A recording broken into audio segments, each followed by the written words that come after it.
কৃষকের সংগ্রাম, মেহনতিদের সংগ্রাম। আমি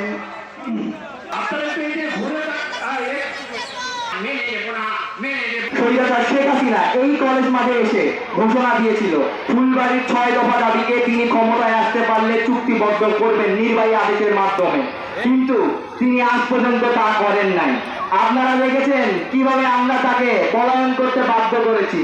তো আমরা বলতে চাই ফুলবাড়ি এই 6 দফা দাবি আন্দোলনে আমাদের 6 দফা বলতে কিছু নাই, আমাদের দাবি একটাই, 6 দফা দ্রুত বাস্তবায়ন করতে হবে।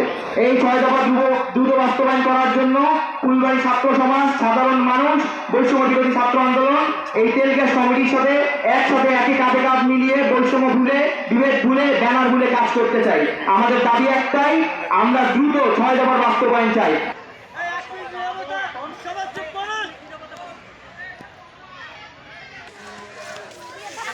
এখন আপনাদের সামনে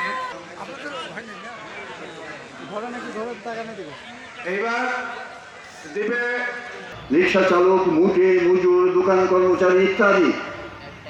মধ্যবিত্ত খোঁজেন 1% হয়তো পাবেন না। আপনি উচ্চবিত্তের লোকদের 5 তারিখে শেখ হাসিনা যে মুহূর্তে পালিয়ে যাচ্ছেন সেই সময় উচ্চবিত্তের লোকরা বাচ্চা কাচ্চা নিয়ে উৎসবে যোগ দিয়েছে।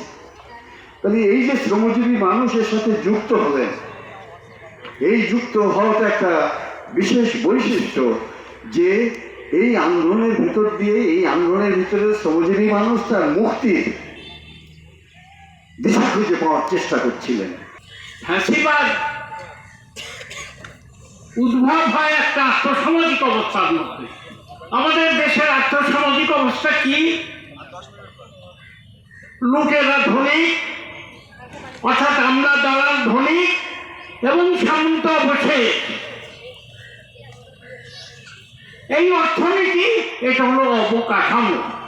আর এর উপরিকাঠামো সুপার স্ট্রাকচার রাষ্ট্র ব্যবস্থা, পুলিশ, মিলিটারি, থানা, কোর্ট কাছারি, জেলখানা।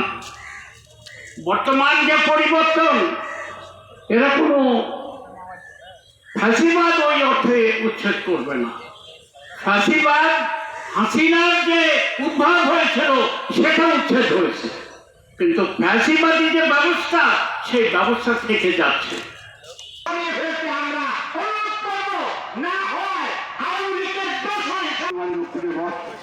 আজকের দিনে 2006 সালের 26 আগস্ট এক রক্তক্ষয়ী গণঅভ্যুত্থান, 26 আগস্ট আজ শোকের দিন।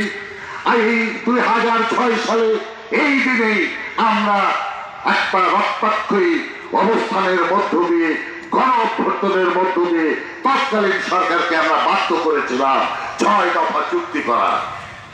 দুঃখজনক হলেও সত্য, আজও সেই স্বৈরাচার সরকার, সেই লুটেরা কোম্পানির দোসর সরকাররা বারবার আমাদেরকে আশ্বস্ত করেছে, কিন্তু আমাদের দাবি পূরণ করেনি।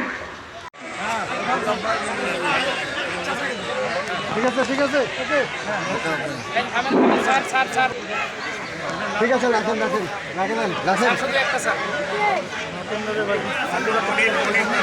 ধন্যবাদ শ্রমিক ইউনিয়ন ভাইদেরকে।